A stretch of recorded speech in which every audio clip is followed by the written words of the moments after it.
Perkenalkan, nama saya Givan L dengan NIM C1C021011. Selanjutnya saya akan mempresentasikan materi saya berjudul Aspek Keperilakuan pada Akuntansi Pertanggungjawaban. Akuntansi Pertanggungjawaban. Akuntansi pertanggungjawaban atau responsibility accounting merupakan istilah yang digunakan dalam menjelaskan akuntansi perencanaan serta pengukuran dan evaluasi kinerja organisasi sepanjang garis pertanggungjawaban. Garis pertanggungjawaban ini meliputi pendapatan serta biaya-biaya yang diakumulasikan dan dilaporkan pusat pertanggungjawaban. Pusat pertanggungjawaban merupakan bagian dari organisasi yang diakumulasikan menyeluruh untuk kepentingan pencatatan.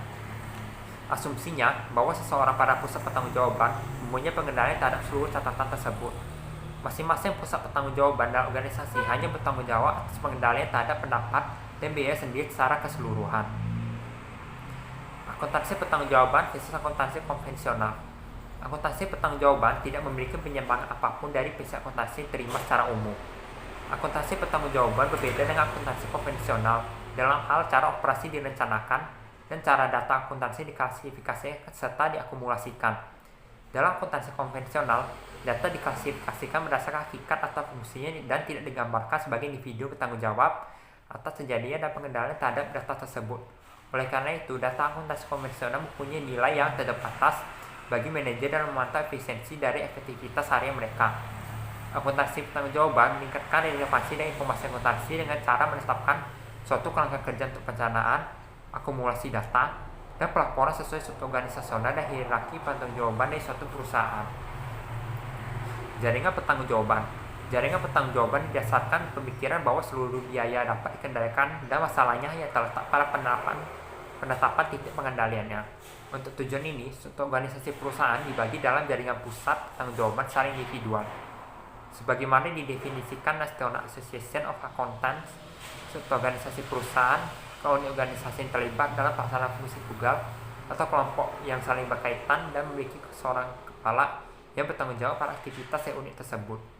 Dengan kata lain, setiap unit dari jaringan organisasi atau individu atau secara spesifik yang bertanggung jawab melaksanakan fungsi atau output dan menggunakan sumber daya atau input seefisien mungkin dalam melaksanakan fungsi ini.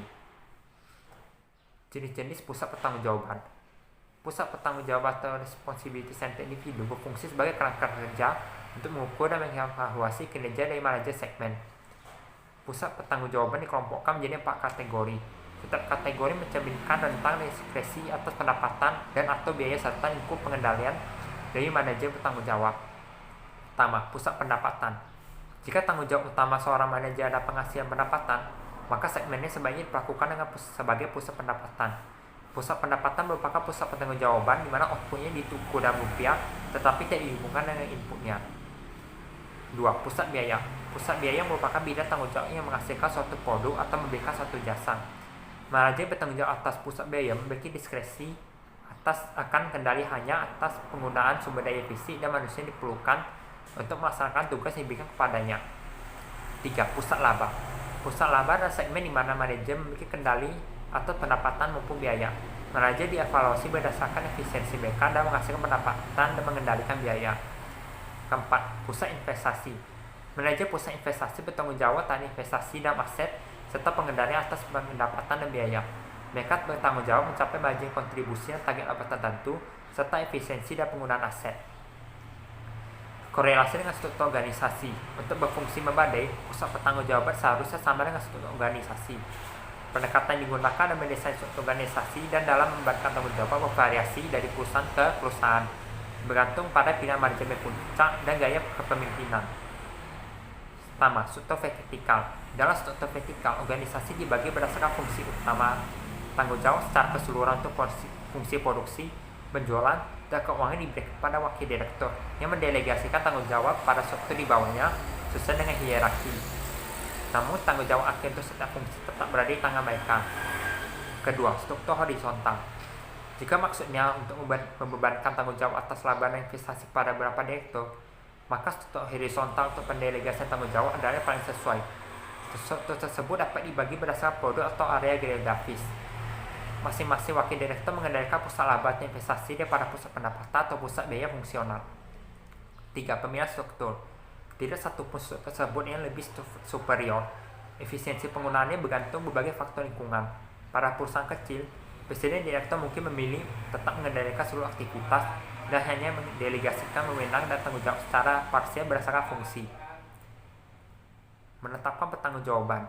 Setelah memilih jenis struktur organisasi, tugas penting berikut dalam membangun sistem pertanggungjawaban efektif secara keperilakuan adalah mengabarkan pertanggungjawaban. Kebanyakan orang menerima tanggung jawab dan tantangan yang terkandung di dalamnya.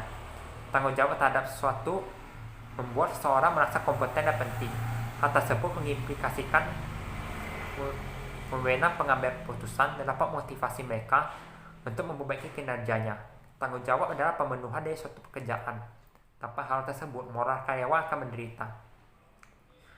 Perencanaan, akumulasi data, dan pelaporan berdasarkan pusat pertanggungjawaban. 1. Akuntansi pertanggungjawaban. Untuk maju secara kronologis, maka disusun anggaran yang membebankan target biaya dan pendapatan pada setiap segmen jaringan. Hal ini merupakan basis untuk mengevaluasi kinerja orang yang bertanggung jawab atas setiap unit organisasi. Kedua, akumulasi data. Untuk memfasilitasi perbandingan periodik dan berbagai perencanaan anggaran, akumulasi pos laba dan biaya aktual harus mengikuti pola jaringan pertanggungjawaban. 3. Pelaporan pertanggungjawaban. Produk akhir dari hasil sistem akuntansi pertanggungjawaban adalah laporan pertanggungjawaban atau laporan kinerja secara periodik. Laporan ini merupakan media yang melalui biaya dapat dikendalikan, efisiensi manajerial dapat diukur, dan pencapaian tujuan nilai. Asumsi keperilakuan dari akuntansi pertanggungjawaban.